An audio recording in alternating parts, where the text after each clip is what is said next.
ഞങ്ങൾ വന്നിരിക്കുന്നത് CGHS beneficiaries welfare association എന്ന ഒരു സംഘടന തൃശ്ശൂരിൽ അടുത്ത കാലത്ത് രൂപപ്പെടുകയാണ്. കേന്ദ്ര സർക്കാരിൽ നിന്നും വിരമിച്ച എല്ലാ പെൻഷൻ സംഘടനകളെയും ഒത്തൊരുമിപ്പിച്ച് ഒരു കുടക്കീഴിലാക്കി കൊണ്ടുവരികയാണ്. ഇതിന്റെ ഉദ്ദേശം മുഖ്യമായിട്ടുള്ളത് തൃശ്ശൂരിൽ ഒരു CGHSന്റെ ഞങ്ങൾക്ക് സെൻട്രൽ ഗവൺമെന്റ് ഹെൽത്ത് സ്കീം, അതിന്റെ ഒരു വെൽനസ് സെന്റർ ഞങ്ങൾക്ക് ചികിത്സയ്ക്ക് സൗകര്യമില്ല. ഞങ്ങൾ എറണാകുളത്തോ കോഴിക്കോടോ പോകുന്ന ഒരു അവസ്ഥയാണ് ഇരിക്കുന്നത്. അത് വിശദമായിട്ട് പറയാം. ആദ്യം തന്നെ ഇതിന്റെ വന്ന ഭാരവാഹികളെ പരിചയപ്പെടുത്താം. ഞാൻ നന്ദകുമാർ, അസോസിയേഷൻ സെക്രട്ടറിയാണ്. ഈ നന്ദകുമാരൻ പ്രസിഡന്റ് ശ്രീ കെ ശ്രീധരൻ അവറുകളാണ്. Vice president advocate Sajeevan, joint secretary joint secretary Sreekumaran AV,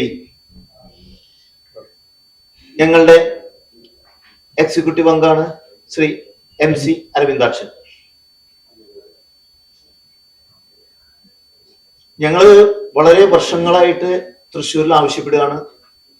ഇതിനകത്ത് വരുന്നത്, ഇവിടെ വരുന്ന 6 പാരാമിലിറ്ററി സേനകളും ഈ CGHSന്റെ സ്കീമിലാണ് വരുന്നത്. അപ്പൊ ഇവിടെ മാറി മാറി വരുന്ന എല്ലാ ജനപ്രതിനിധികൾക്കും ഞങ്ങൾ നിരന്തരമായിട്ട് നിവേദനങ്ങൾ കൊടുക്കുകയാണ്. ഇന്ന് കേന്ദ്ര സർക്കാരിന്റെ ഹെൽത്ത് മിനിസ്റ്റർക്കും ഞങ്ങൾ നിവേദനം കൊടുത്തു, ഒരു മറുപടിയും ഇല്ല.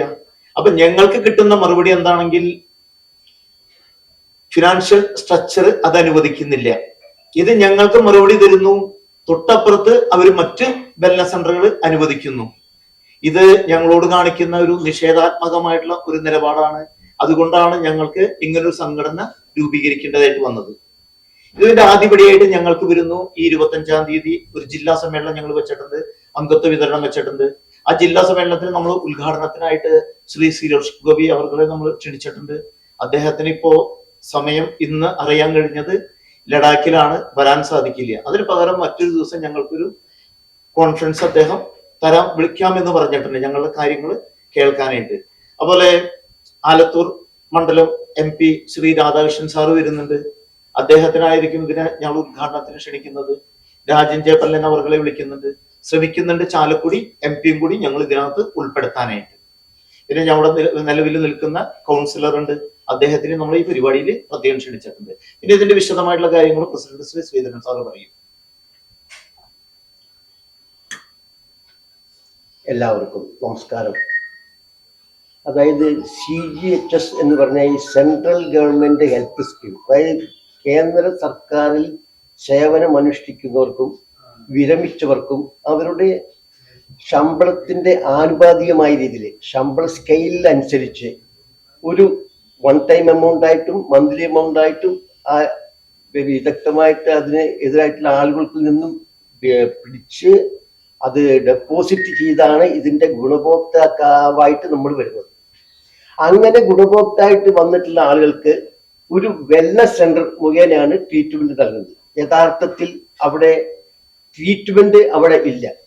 അവിടെ ഡോക്ടറെ റെഫർ ചെയ്യുക മറ്റു ഹോസ്പിറ്റലിലേക്ക്, അതായത് എംപാനൽ ചെയ്ത ഹോസ്പിറ്റലിലേക്ക് റെഫർ ചെയ്യുക എന്നൊരു ജോലിയാണ് അതിന്റെ ഇനീഷ്യൽ സ്റ്റേജിൽ ഈ വെൽനസ് സെന്റർ നിർവഹിക്കാനുള്ളത്.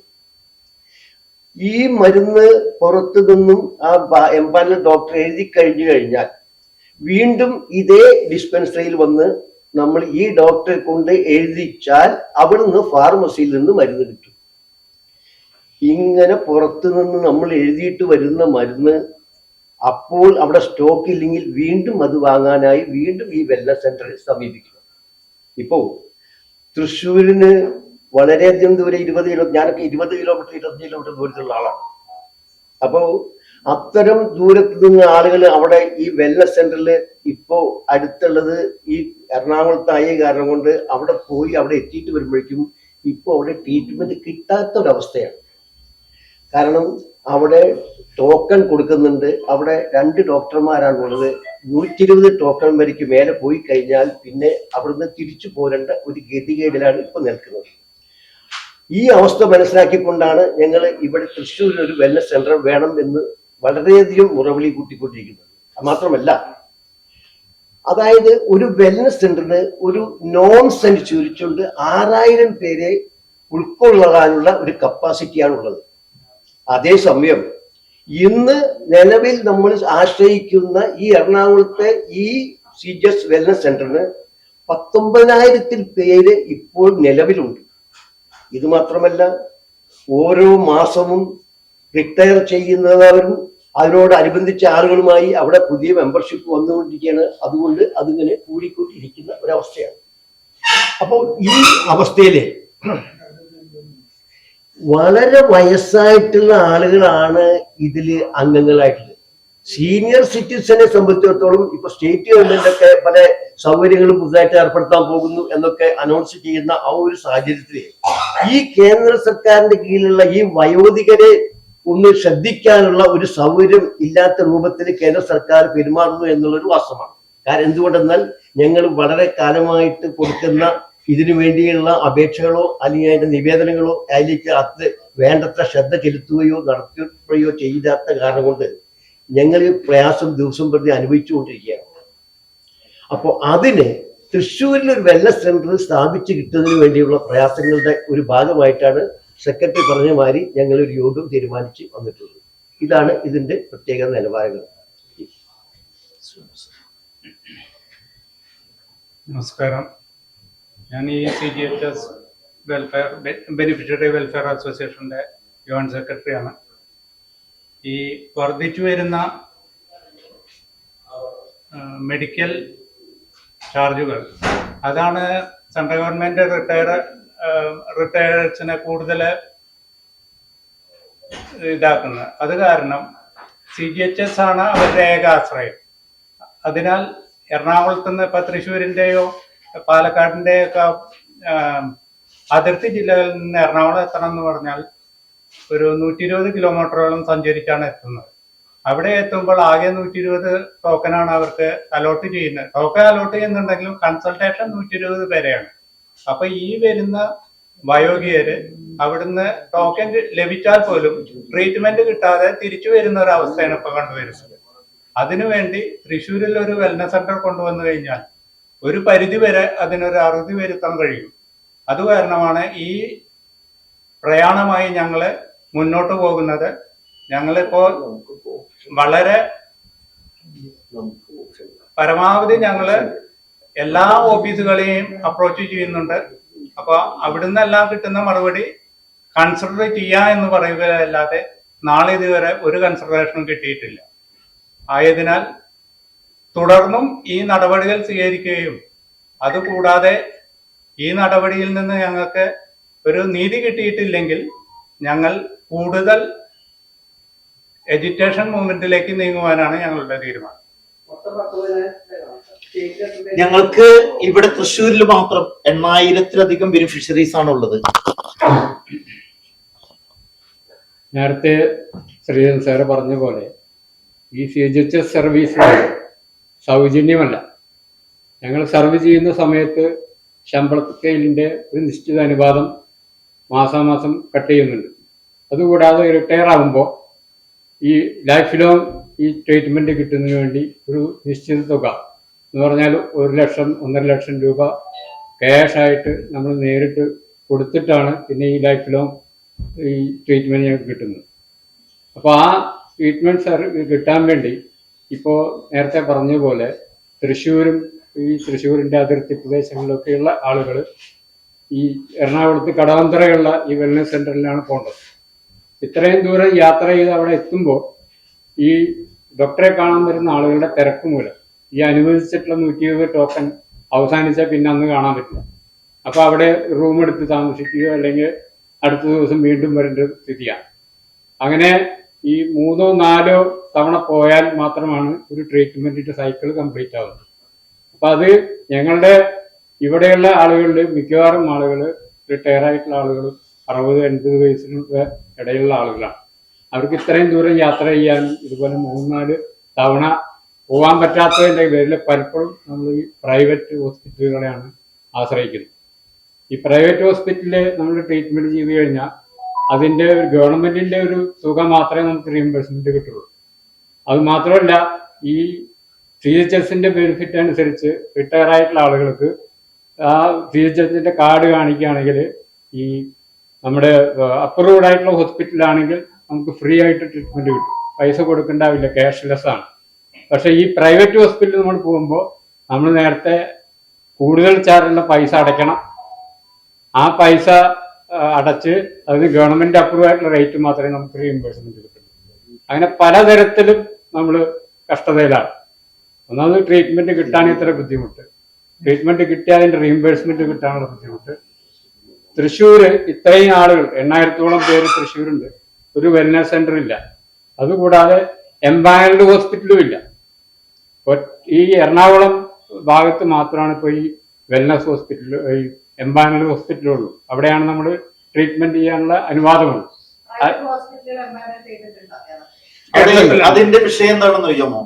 ഇവിടെ തൃശ്ശൂരിന്റെ വിഷയം എന്താ വെച്ചാൽ എപ്പോ വരെ വെൽനസ് സെന്റർ ഇവിടെ വരുന്നില്ല, അതുവരെ ഇവിടുത്തെ സൂപ്പർ സ്പെഷ്യാലിറ്റി ഹോസ്പിറ്റലുകൾ എംപാനലിന് തയ്യാറാവുന്നില്ല. മറ്റ് ജില്ലകളിൽ എവിടെയൊക്കെയാണ് CHS വെൽനസ് സെന്റർ ഉള്ളത് അവിടേക്ക് എംപാനൽ ഹോസ്പിറ്റൽ ധാരാളമുണ്ട്. എറണാകുളത്ത് 5-6 ആശുപത്രികൾ എംപാനലുണ്ട്. ഇപ്പൊ ഇവിടെ ആയുർവേദത്തിന് സീതാറാം ആയുർവേദ ഫാർമസി കൊടുത്തിട്ടുണ്ട്. ഐ ഹോസ്പിറ്റലിന് മറ്റേ റാണിമേനോൻ ഹോസ്പിറ്റലിൽ കൊടുത്തിട്ടുണ്ട്. അവർക്കൊക്കെ അവർ പെൻഡിങ് വെക്കുകയാണ്, അവർ കൊടുക്കാനും പേടിയാണ്. Amala hospital, jubilee hospital, mother hospital അവരൊന്നും ആദ്യം തയ്യാറല്ലായിരുന്നു. പിന്നെ ഞങ്ങൾ ഈ അസോസിയേഷൻ ഒക്കെ ആയതിനു ശേഷം അവരോട് അപ്രോച്ച് ചെയ്ത് കഴിഞ്ഞപ്പോൾ അവര് അപ്ലൈ ചെയ്തിട്ടുണ്ട്. ഇതിന്റെ പുറകില് സെൻട്രൽ ഗവൺമെന്റ് ഒപ്പം തന്നെ ഞങ്ങളുടെ CHS ഡിപ്പാർട്ട്മെന്റ് വലിയ അനീതിയാണ് ഞങ്ങളോട് ചെയ്യുന്നത്. ഈ കൊടുത്ത ആശുപത്രികളുടെ ലിസ്റ്റ് അവർ പെൻഡിങ്ങിൽ വെച്ചുകൊണ്ടിരിക്കുകയാണ്, എംപാനൽ ചെയ്തു കൊടുക്കുന്നില്ല. അവരിന്ന് അപ്രൂവൽ കിട്ടണമല്ലോ, അത് അവിടെ അപ്രൂവൽ ആവുന്നില്ല. ഇവിടെ സാറ് പറഞ്ഞു ഞങ്ങൾ തുടക്കത്തില് വിവിധ കാറ്റഗറികളില് 30,000 മുതൽ 1,20,000 വരെ ഞങ്ങൾ അഡ്വാൻസ് പേയ്മെന്റ് ചെയ്യുന്നു. പ്രതിമാസം ഞങ്ങൾക്ക് മെഡിക്കൽ അലവൻസ് കിട്ടുന്ന 1000 രൂപ അതും ഞങ്ങൾ വേണ്ടെന്ന് വെച്ചിട്ടാണ് സ്കീമിൽ ചേരുന്നത്. ഈ സ്കീമിൽ ചേർന്നതിന് ശേഷം തൃശ്ശൂരിലുള്ള പലരും ഈ സ്കീമിന്റെ പിന്നാലെ പോകുന്നില്ല, മറ്റ് പ്രൈവറ്റ് ആശുപത്രികളിലോ മറ്റ് സർക്കാർ ആശുപത്രികളെ ആശ്രയിക്കുകയാണ്. എന്തുകൊണ്ടാണ് ഞങ്ങൾക്ക് കൊച്ചിയിൽ പോകുന്ന സമയത്ത്, ഞാൻ കഴിഞ്ഞ ദിവസം കൊച്ചിയിൽ പോയിരുന്നു, ഞാൻ ഒരു ഉദാഹരണമായിട്ട് നിങ്ങളോട് പറയണം, വളരെ വിഷമമായിട്ടാണ്. 3 മണിക്ക് ഞാൻ വീട്ടിൽ നിന്ന് പോയി, കൊച്ചിയിലെത്തിയത് കാറും കൊണ്ട് 4:30. അവിടെ ചെന്ന് കഴിഞ്ഞപ്പോ എനിക്ക് 3-ാം നമ്പറാണ് ടോക്കൺ. ഒരു ദിവസം അവിടെ 120 ടോക്കൺ വരിയാണ് മാക്സിമം പരിശോധിക്കുന്നത്. 2 ഡോക്ടർമാരാണ് അവിടെ ഉള്ളത്. അപ്പൊ ഒരു ഡോക്ടർക്ക് 24 ഓൺലൈൻ ആണുള്ളത്. അങ്ങനെ 48 ഓൺലൈനും അവർ നോക്കണം. ഈ ഓൺലൈൻ സ്റ്റാർട്ട് ചെയ്യുന്നത് രാത്രി 12 മണിക്കാണ്. ഇത് വയോധികരായിട്ടുള്ള ആൾക്കാർ കാത്തിരുന്ന് കുത്തിരുന്ന്, അവരുടെ മക്കളൊന്നും ഇല്ല. കൂടുതലും ഞങ്ങളുടെ റിട്ടയർസ് ഒക്കെ ഞങ്ങൾ കൂടുതലും, ഞാനും എന്റെ വൈഫാണ് വീട്ടിലുള്ളത്, മക്കളൊക്കെ വിദേശത്താണ്. എന്തെങ്കിലും വന്നു കഴിഞ്ഞാൽ ഞങ്ങളുടെ ബന്ധുക്കളെയോ അല്ലെങ്കിൽ അയൽക്കാരെയോ അല്ലെങ്കിൽ സുഹൃത്തുക്കളെയോ വിളിക്കുന്ന ഒരു അവസ്ഥയാണ് വരുന്നത്. അപ്പൊ ഇങ്ങനെ ഇരിക്കുന്ന സമയത്ത് ഞങ്ങളിൽ ധാരാളം, ഇപ്പൊ ഈ സാർ ഇവിടെ ഇരിക്കുന്നുണ്ട്, 78 years ആണ് ഇദ്ദേഹം ഇതിനു വേണ്ടി മുന്നോട്ട് ഇറങ്ങിയത്. ഇതൊരു എന്താ പറയുന്നത്, നമുക്ക് ഏതെങ്കിലും വിധത്തിൽ ഇത് ഇവിടെ സ്ഥാപിതമാവാൻ വേണ്ടിയാണ് ചെയ്യുന്നത്. അല്ല, അവിടെ ഫെസിലിറ്റീസ് ഇല്ല. അവർക്കുള്ള ആകെയുള്ള ജോലി എന്താണെന്ന് വെച്ചാൽ ഞങ്ങൾ ചെല്ലുന്ന സമയത്ത് ഞങ്ങൾക്ക് റെഫർ ചെയ്യാം, ഡിസ്പെൻസറി ആണ് റെഫർ ചെയ്യുക അവിടെ. അതുപോലെ ഞങ്ങൾ റെഫർ ചെയ്ത് എംപാനൽ ഹോസ്പിറ്റലിലേക്ക് പോകണം. എംപാനൽ ഹോസ്പിറ്റലിൽ പോകുമ്പോൾ അവര് പ്രിസ്ക്രിപ്ഷൻ തരും. പറ്റില്ല, 70 വയസ്സ് കഴിഞ്ഞാൽ ഞങ്ങൾക്ക് പോവാം. അതെ, അവിടെ തന്നെ പോകണം. അതെ അതെ അതെ അതെ. അപ്പൊ 70 വയസ്സ് കഴിഞ്ഞാൽ ഞങ്ങൾ താഴെയുള്ളവർ എംപാനൽ ഹോസ്പിറ്റലിൽ പോയിട്ട് വീണ്ടും സാറ് പറഞ്ഞ പോലെ ഞങ്ങൾക്ക് മെഡിസിൻ വാങ്ങണമെങ്കിൽ ഇവിടെ ചെല്ലണം. അവിടെ ഇല്ലാത്ത മെഡിസിൻ അവർ ഇന്റന്റ് എടുക്കുന്നു. 3 വർക്കിംഗ് ഡേ കഴിഞ്ഞിട്ടാണ് ആ മെഡിസിൻ കിട്ടുന്നത്. വീണ്ടും എറണാകുളത്തേക്കുള്ള യാത്രയാണ്. അപ്പൊ ഞങ്ങൾക്കൊരു CHS ഫെസിലിറ്റി എടുക്കണമെങ്കിൽ 4 പ്രാവശ്യം എറണാകുളമോ കോഴിക്കോടോ അല്ലെങ്കിൽ തമിഴ്നാട് കോയമ്പത്തൂരോ ഞങ്ങൾക്ക് പോകുന്ന ഒരു അവസ്ഥയാണ്. പിന്നെ ഞങ്ങൾക്ക് ഒന്നുണ്ട്, എമർജൻസി വരണമെങ്കിൽ ഏതെങ്കിലും ആശുപത്രിയിൽ പോവുകയാണെങ്കിൽ ഞങ്ങൾക്ക് എമർജൻസി സർട്ടിഫിക്കറ്റ് കിട്ടും. സാധാരണ ഇപ്പൊ എനിക്ക് പല്ലുവേദന വന്നു, എന്നൊക്കെ എടുത്തി, അല്ലെങ്കിൽ വേറെ എന്തെങ്കിലും വന്നു, ഈ പനിക്കൊന്നും നമുക്ക് എമർജൻസി സർട്ടിഫിക്കറ്റ് ഒരു തരും. ചില പനികൾക്കൊക്കെ തരുന്നുണ്ട്, ചിലത് തരുന്നില്ല ഡോക്ടർമാര്. അപ്പൊ അങ്ങനെ കുറെ ബുദ്ധിമുട്ടുകൾ ഞങ്ങൾ അനുഭവിക്കുന്നുണ്ട്. ഞങ്ങളുടെ വൈസ് പ്രസിഡന്റ് എന്തോ സംസാരിക്കണം.